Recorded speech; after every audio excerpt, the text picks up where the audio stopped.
때마다 해줘야 하는 비료 작업이 힘드시다고요? 오레가, 슈퍼 오레가가 수고로움을 덜어드립니다. 간편하고 효과 좋은 완효성 비료 오레가, 슈퍼 오레가. 한 번의 시비로 지속적으로 뿌리에 영양분을 공급하여 경제적 부담과 노동력은 낮추고 생산성은 극대화하는 완효성 비료. 한 번의 시비로 농사가 완성되는 경제적인 비료.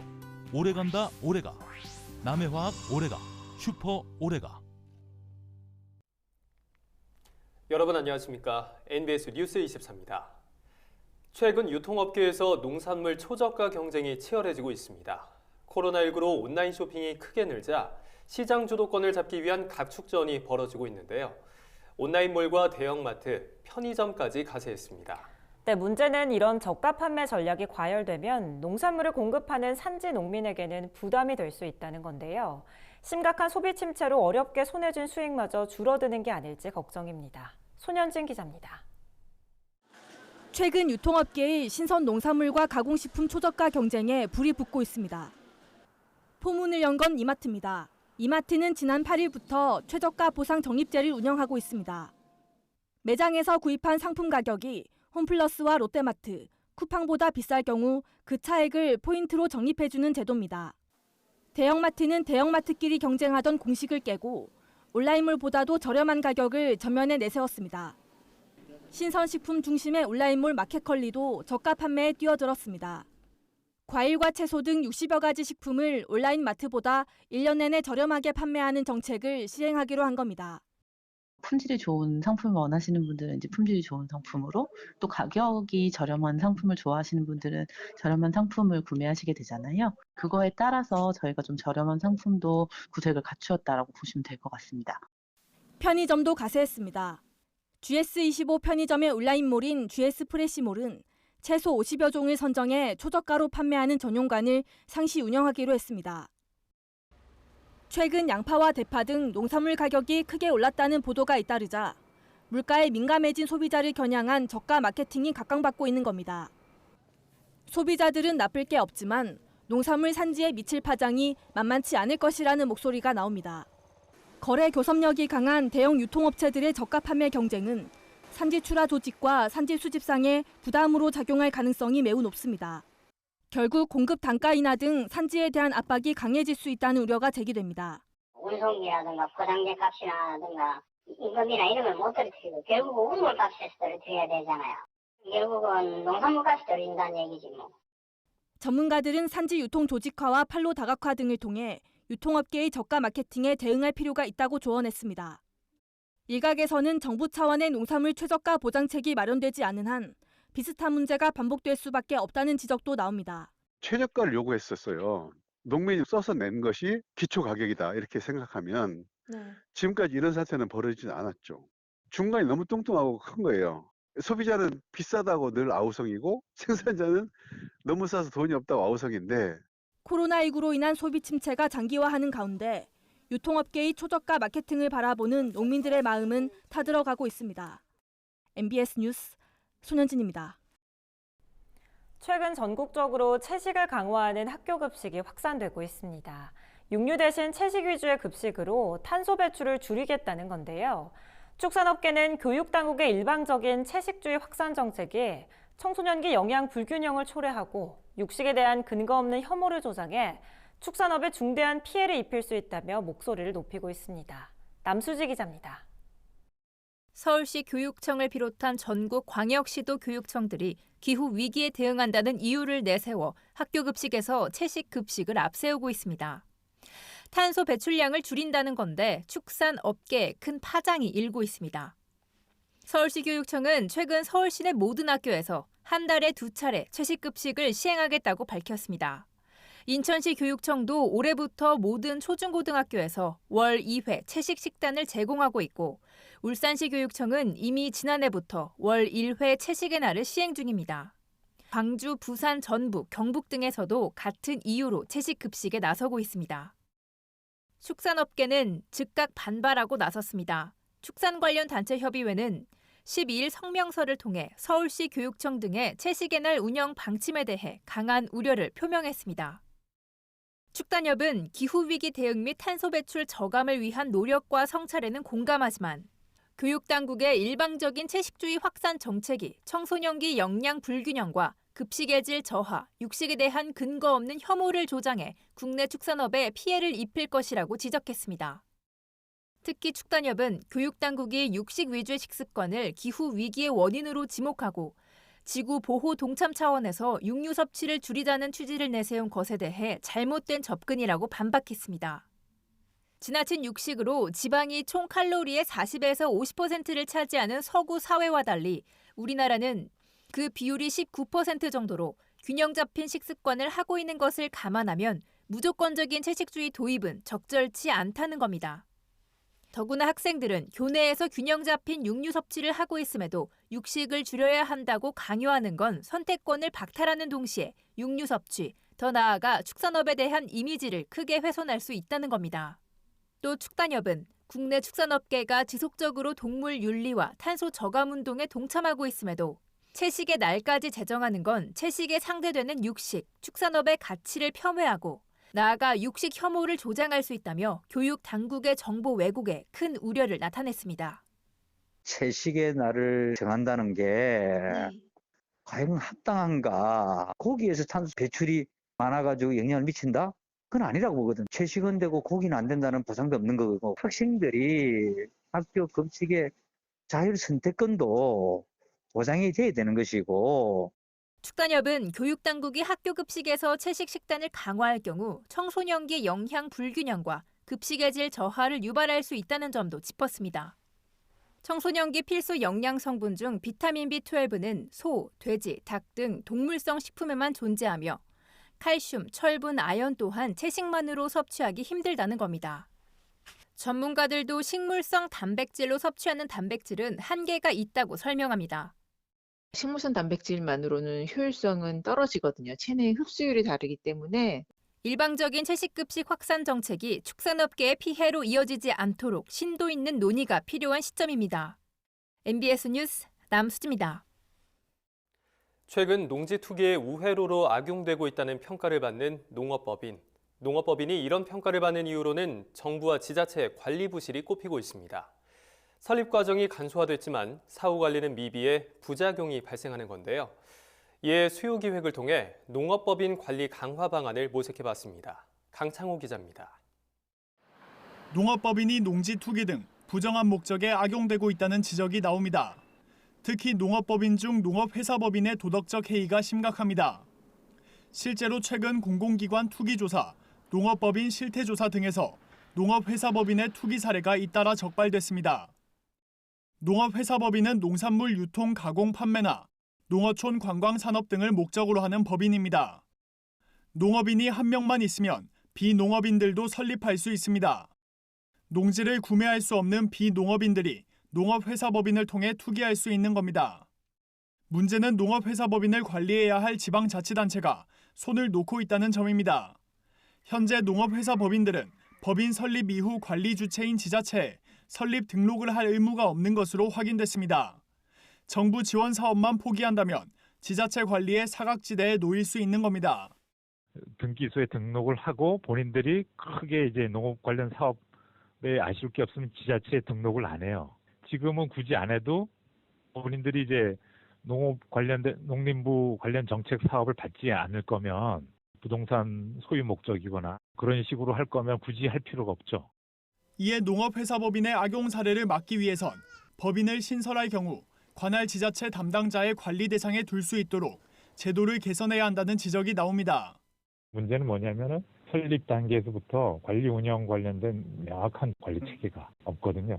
그래서 등록 과정상에서 바로 이제 농업법인 지자체 담당자한테 오게 돼야 되는데 또 현행 관리 제도를 보다 강화해야 한다는 지적도 나왔습니다.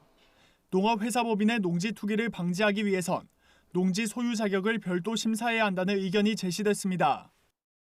진짜 농지를 소유해서 직접 경작을 하는 농업 생산 법인이라고 하는 것하고 유통, 가공 이런 활동을 하는 그런 법인 이런 것들을 좀 구분할 필요가 좀 있지 않는가.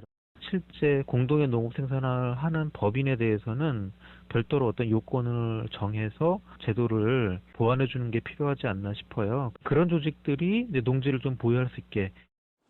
이 밖에도 농업회사법인이 본래 목적에 맞게 운영될 수 있도록 출자 비율 요건을 재조정해야 한다는 주장도 제기됐습니다. 현재 농업회사 법인의 경우 비농업인이 90%까지 출자할 수 있기 때문입니다. 농업회사 법인의 이제 비농업인 출자 비율을 줄여야 된다. 농업회사 법인이 비농업인이 90%까지 출자할 수 있잖아요. 근데 이것을 대폭 줄여가지고 50% 미만으로 해야지, 이런 식으로 가야지 농업회사 법인도 농업인의 법인으로 농업인의 어떤 생산, 유통, 가공을 위한 법인이 될 수 있지 않을까. 농업회사 법인이 우후죽순 늘어났지만 정부와 지자체의 관리 부실이 이 같은 참사를 야기했습니다. 농업회사 법인에 대한 보다 철저한 관리가 시급한 상황입니다. MBS 뉴스 강창호입니다. 지난해 10월 강원 화천군의 양돈 농장에서 아프리카 돼지열병 ASF가 발생한 이후 농장 내 발생은 없지만 야생 멧돼지 ASF 검출은 지속되고 있습니다. 최근 봄철 멧돼지 출산기가 시작되며 ASF 확산 우려는 더 커졌는데요. 이에 정부가 농장 방역과 야생 멧돼지 관리 등 투 트랙으로 ASF 방역 강화 대책을 내놨습니다. 김하은 기자입니다. 봄철 멧돼지 번식기가 시작되면서 아프리카 돼지열병 ASF 확산 우려가 커지고 있습니다. ASF 중앙사고수습본부에 따르면 4월에서 5월 봄철 멧돼지 출산기 이후 멧돼지 개체수가 급증하는 데다 이동도 많아져 양돈 농장 밀집 지역으로 ASF 유입 위험도가 높아진 상황입니다. 특히 4월부터는 수풀이 우거지면서 멧돼지 폐사체 수색이 어려워지고 기온 상승으로 인한 야생동물 곤충 등 감염 매개체 활동이 증가하는 점도 ASF 바이러스 확산 우려를 더하고 있습니다. 이에 ASF 중수본은 환경부, 대한한돈협회 등 유관기관과 함께 ASF 방역대책 추진에 나서겠다고 최근 밝혔습니다. 이번 대책은 지난 2월 ASF 중수본이 발표한 봄철 ASF 방역 강화 대책의 연장선상에 있습니다. 방역당국은 기존에 추진해오던 농장 차단 방역과 야생 멧돼지 관리 등 두 가지 방향으로 ASF 차단 방역을 강화했습니다. 일단은 이제 농장 부분하고 멧돼지 부분 두 가지로 나눠지는데, 전국 농장 5,529호에 대해서 중앙하고 지자체가 지금 점검을 하고 있습니다. 합동으로. 영농 활동을 통해서 들어올 수 있잖아요. 모던사 관리 부분을 특히 이제 점검하면서 방역 수칙을 집중적으로 홍보하고 있는 부분이. ASF 중수본은 먼저 농장 차단 방역 실태를 점검하기 위해 전국 양돈 농장 5,500여 곳에 대해 전수조사를 실시하는 한편 방역 취약 요인에 대한 관리를 강화하는 차원에서 모돈사 공사를 금지하고 모돈 출하 전 전수 정밀 검사도 실시하고 있습니다. 또 한돈협회와 함께 전국 양돈 농장에 강화된 8대 방역시설을 보완하고 있습니다. 현재까지 중점 방역관리지구 내 양돈 농장 360곳 중 32곳이 설치를 완료했고 나머지 농장에 대해서도 다음 달 15일까지 보완을 완료할 방침입니다. 이와 함께 ASF 중수본은 야생 멧돼지로 인한 아프리카 돼지열병 확산 방지를 위해 전국을 기존 발생 지역, 핵심 대책 지역, 사전 예방 지역으로 구분해 지역 맞춤형 방역 전략을 통해 멧돼지를 집중 포획하고 있습니다. 강원, 춘천, 영월 등 신규 발생 지역 주변으로는 즉각 차단 울타리를 설치하고 ASF 발생 지역 및 확산 우려가 높은 지역의 양돈 농장 밀집 단지 주변으로도 4월 중으로 울타리 보강을 마무리할 계획입니다. 한편 농림축산식품부는 봄철 영농 활동이 본격화되면 ASF 바이러스의 농장 내 유입 가능성이 커질 수 있다며 영농 장비의 농장 내 반입 금지, 모돈사 소독 등 기본 방역 수칙을 철저히 해줄 것을 농가에 당부했습니다. MBS 뉴스 김하은입니다. 경기도가 올 하반기에 시행 예정이던 농촌 기본소득 사회실험에 제동이 걸렸습니다. 도의회가 해당 조례안을 이번 회기 심의안건으로 올리지 않았기 때문인데요. 어떻게 된 사정인지 자세한 내용을 김인경 기자가 취재했습니다. 농촌 주민이라면 누구에게나 소득의 정도나 노동 여부와 관계없이 지역화폐를 정기적으로 지급하겠다. 경기도가 도입하려는 농촌 기본소득제도의 주요 골자입니다. 제도 도입에 앞서 경기도는 도내 면지역 거주 주민에게 일정 금액의 기본소득을 제공하고 그 효과를 분석하는 시범 사업을 실시할 방침입니다. 실험지역 1개면의 실거주자 4천여 명에게 직업이나 나이, 재산과 관계없이 1인당 월 15만 원씩 연간 180만 원을 5년 동안 지역화폐로 지급하는 방안을 검토 중입니다. 경기도는 지난달 이 같은 내용을 담은 농촌기본소득 사회실험에 관한 조례 제정안을 입법 예고하고 의견 청취를 마쳤습니다. 올해 하반기 중 실험지역을 선정할 계획으로 관련 예산 27억 원도 확보했습니다. 그러나 사업에 급제동이 걸렸습니다. 경기도의회가 도의 이 조례안을 13일부터 29일까지 열리는 도의회 이번 회기 심의 대상에서 제외했기 때문입니다. 백승기 도의회 기본소득 특별위원장은 도가 보건복지부와 사회보장제도 신설 협의를 거친 다음 도의회가 조례안을 심의하는 게 바람직하다고 밝혔습니다. 보건복지부의 이제 복지정책에 충돌이 나나 안 하는 그런 심의를 받아야 돼요. 그 심의를 아직 안 받았어요.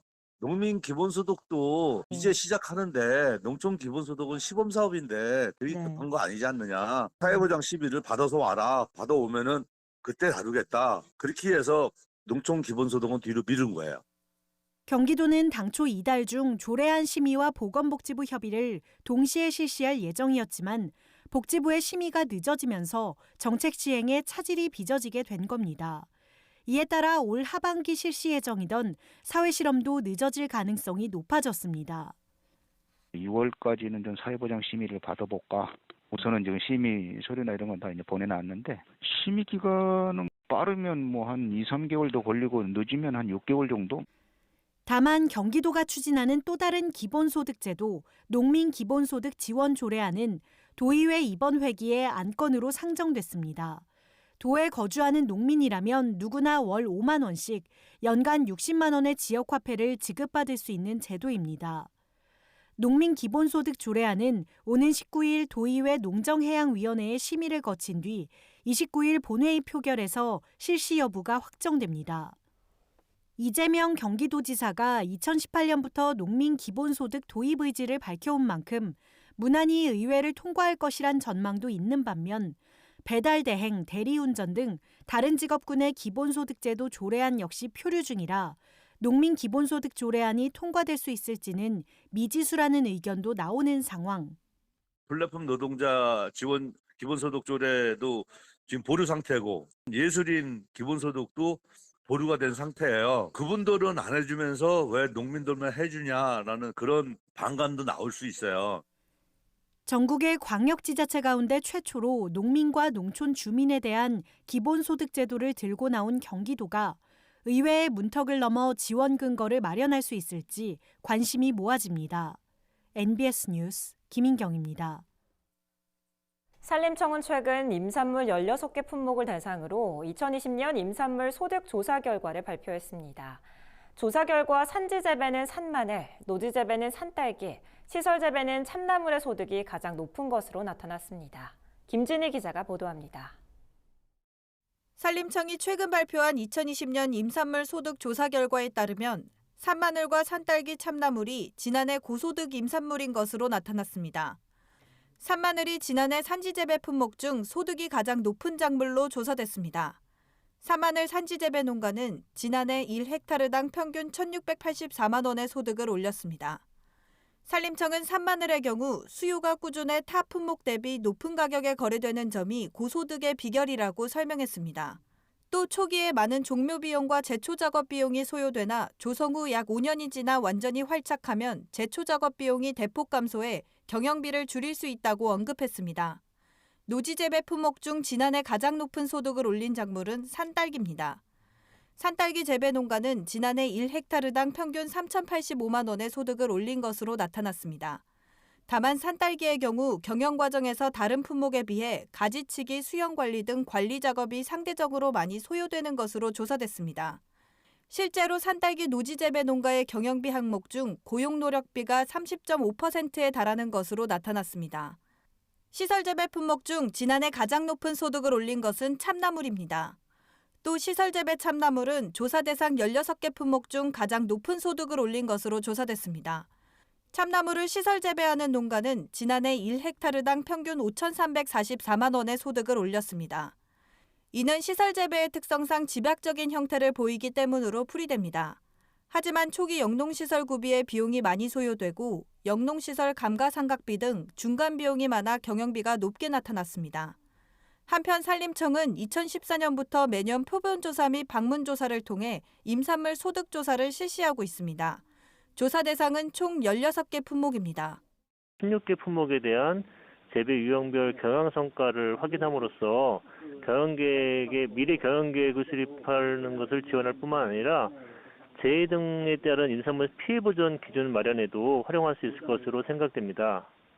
보다 자세한 자료는 산림청 누리집 행정정보 통계자료실에서 받아볼 수 있습니다. MBS 뉴스 김진입니다. 다음은 간추린 뉴스입니다. 경기도 농업기술원은 최근 매미나방 방제를 위해 지난 2월 국내 최초로 개발한 알집 방제 전용 친환경 살충제를 보급한다고 밝혔습니다. 그동안 월동알을 끌개로 제거하거나 화학농약, 항공살포 등의 방법으로 방제했지만 알 긁기는 효율성이 떨어지고 농약 살포는 생태계 파괴 우려가 있었습니다. 경기도 농기원이 개발한 친환경 살충제는 계피나 오렌지 오일 등 천연 물질로 구성돼 있어 생분해가 빠르고 주변 농작물에 닿아도 잔류 피해가 없습니다. 이에 따라 경기도 농기원은 지난달부터 친환경 살충제를 이용해 군포시, 여주시와 함께 방제를 진행 중이며 이달 중 그 효과를 합동 점검할 계획입니다. 결과를 반영해 올해 말 제품 개발을 위한 특허 출원과 내년도 도내 보급을 본격화할 예정입니다. 제주도가 제주산 농축산물과 농축산 가공식품을 수출하는 업체와 농가를 대상으로 수출 물류비 총 21억 1,200만 원을 지원한다고 밝혔습니다. 다만 농축산 가공식품의 경우 주 원료에 제주산 농축산물이 50% 이상 포함돼야 지원받을 수 있습니다. 도외업체가 제주에서 생산된 가공식품을 재가공해 수출하는 경우는 지원 대상에서 제외됩니다. 수출 물류비 신청은 한국농수산식품유통공사 수출 지원 시스템을 통해 비대면으로 접수 가능하며 수출이 완료된 시점부터 연중 수시로 할 수 있습니다. 저희가 준비한 소식은 여기까지입니다. NBS 뉴스 24 마칩니다. 함께해 주신 여러분 고맙습니다.